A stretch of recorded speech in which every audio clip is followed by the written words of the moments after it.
Chapter 2. After these things, when the anger of King Ahasuerus had abated, he remembered Vashti and what she had done, and what had been decreed against her. Then the king's young men who attended him said, "Let beautiful young virgins be sought out for the king, and let the king appoint officers in all the provinces of his kingdom, to gather all the beautiful young virgins to the harem in Susa the citadel, under custody of Hegai the king's eunuch, who is in charge of the women. Let their cosmetics be given them. And let the young woman who pleases the king be queen instead of Vashti." This pleased the king, and he did so.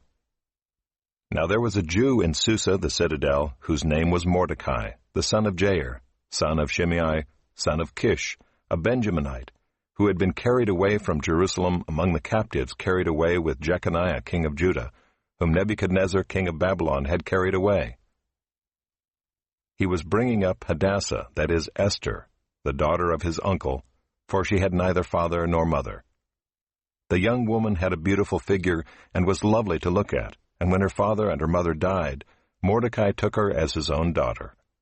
So when the king's order and his edict were proclaimed, and when many young women were gathered in Susa the citadel in custody of Hegai, Esther also was taken into the king's palace and put in custody of Hegai, who had charge of the women. And the young woman pleased him and won his favor, and he quickly provided her with her cosmetics and her portion of food, and with 7 chosen young women from the king's palace, and advanced her and her young women to the best place in the harem. Esther had not made known her people or kindred, for Mordecai had commanded her not to make it known. And every day Mordecai walked in front of the court of the harem to learn how Esther was and what was happening to her.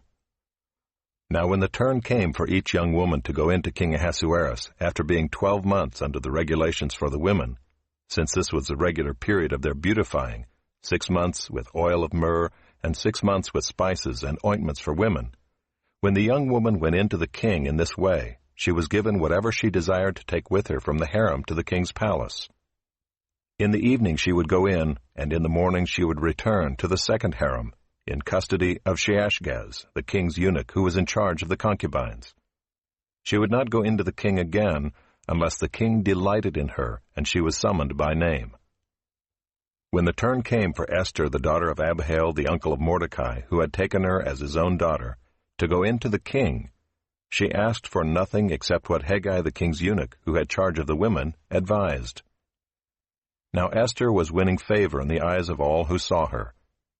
And when Esther was taken to King Ahasuerus into his royal palace, in the 10th month, which is the month Tebeth, in the 7th year of his reign, the king loved Esther more than all the women, and she won grace and favor in his sight more than all the virgins, so that he set the royal crown on her head and made her queen instead of Vashti. Then the king gave a great feast for all his officials and servants. It was Esther's feast. He also granted a remission of taxes to the provinces and gave gifts with royal generosity.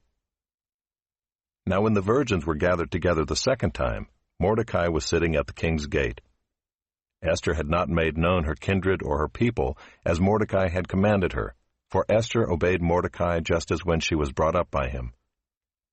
In those days, as Mordecai was sitting at the king's gate, Bigthan and Teresh, 2 of the king's eunuchs, who guarded the threshold, became angry and sought to lay hands on King Ahasuerus.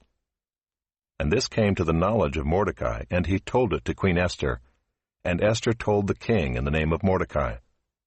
When the affair was investigated and found to be so, the men were both hanged on the gallows, and it was recorded in the book of the Chronicles in the presence of the king.